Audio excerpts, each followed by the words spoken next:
Hello ಎವ್ರಿವ್ಯಾನ್, ಇದು ಬಂದು ಬುಧವಾರದ vlog ಅಂತ ಹೇಳ್ಬೋದು. ನಮ್ಮ ನೇಬರ್ಸ್ ಕಮ್ ರಿಲೇಟಿವ್ಸ್ ಅಂತಲೇ ಹೇಳ್ಬೋದು. ಕೆಲವೊಂದು ಸಲ ನಮ್ಮ ರಿಲೇಟಿವ್ಸ್ಗಿಂತ ಅಕ್ಕಪಕ್ಕದ ಮನೆ ಆಗಿರ್ಬೋದು, ಮನೆ ಓನರ್ಗಳಾಗಿರ್ಬೋದು, ಇವರೇ ಅವರೆಲ್ಲರಿಗಿಂತ ಹೆಚ್ಚಾಗಿ ನಮ್ಮ ಜೊತೆ ಅಟ್ಯಾಚ್ಮೆಂಟ್ನ ಇಟ್ಕೊಂಡು ಬಿಡ್ತಾರೆ ಅಂತ ಹೇಳ್ಬೋದು. ಸೊ ಇವರು ಹಾಗೆಯೇ ಫ್ಯಾಮಿಲಿಗಿಂತ ಹೆಚ್ಚಾಗಿ ನಮ್ಮ ಜೊತೆ ಒಂದು ಕನೆಕ್ಷನ್ನ ಇಟ್ಕೊಂಡಿದ್ದಾರೆ.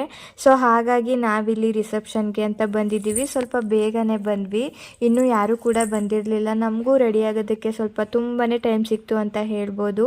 ಅದೇ ಮೇನ್ ಅಲ್ವಾ ಬೇಕಾಗಿರೋದು. ಅರ್ಜೆಂಟಲ್ಲಿ ಬಂದು ಹೇಗೇಗೋ ರೆಡಿಯಾಗಿ ಹೋಗೋದಕ್ಕಿಂತ ಸ್ವಲ್ಪ ಜಾಸ್ತಿ ಟೈಮ್ ಸಿಕ್ಕಿದ್ರೆ ಹೆಣ್ಮಕ್ಳಿಗೆ ನೀಟಾಗಿ ರೆಡಿಯಾಗಿ ಹೋಗ್ಬೋದು ಅಂತ. ನನ್ನ ಬಗ್ಗೆ ಹೇಳೋದಾದರೆ ನಾನಂತೂ ರೆಡಿ ಆಗೋದಕ್ಕೆಲ್ಲ ತುಂಬಾ ಟೈಮ್ ತಗೊಳ್ಳೋದೇ ಇಲ್ಲ. ನಾನು ಯಾವಾಗ್ಲೂ ಸಿಂಪಲ್ಲಾಗೇ ಇರೋದಕ್ಕೆ ಇಷ್ಟಪಡ್ತೀನಿ. ಸೊ ಇವತ್ತು ಕೂಡ ಹಾಗೆಯೇ. ಮತ್ತು ಇವರ ಒಂದು ಫೋಟೋಶೂಟ್ ಆಗಿರ್ಬೋದು, ವಿಡಿಯೋಸ್ ಆಗಿರ್ಬೋದು ತುಂಬಾ ಚೆನ್ನಾಗಿ ಮಾಡಿಸಿದ್ರು. ನನಗಂತೂ ಎಲ್ಲ ಇಷ್ಟ ಆಯಿತು. ಸೊ ಇವತ್ತಿಂದ ವ್ಲಾಗು ಈ ರೀತಿ ಹೋಯಿತು.